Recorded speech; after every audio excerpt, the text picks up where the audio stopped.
बिस्मिल्लाहिर्रहमानिर्रहीम। अस्सलाम वालेकुम। मैं उम्मीद करती हूँ आप सब खैरियत से होंगे। आज जुम्मे का दिन था। मेरी तरफ से आपको जुम्मे का दिन बहुत बहुत मुबारक हो। आज मेरी वीडियो नहीं आ सकेगी क्योंकि मामू की तबीयत बहुत ख़राब थी, उसकी कमर में वो दर्द था, इसलिए मेरी वीडियो आज नहीं आ सकी। और मुझे लगे मामू ने ना टेंशन ली हुई है, उसका चैनल जो मसला होया हुआ है ना, उसकी वजह से वो बहुत ही परेशान रहते हैं।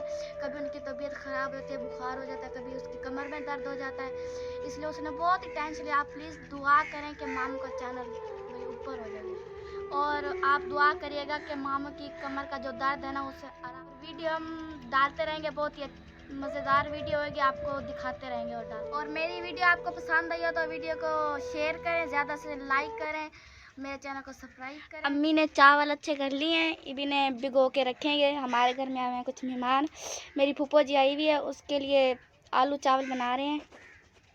मैंने आलू और प्याज, लहसुन और टमाटर छील लिए हैं। मैं ये 4 टमाटर काटे थे, मेरी बहन भाइयों ने सारे ही खा लिए, 1 टमाटर बचा दिया बस जो काटा हुआ था। अब इन्हें हम धोएंगे।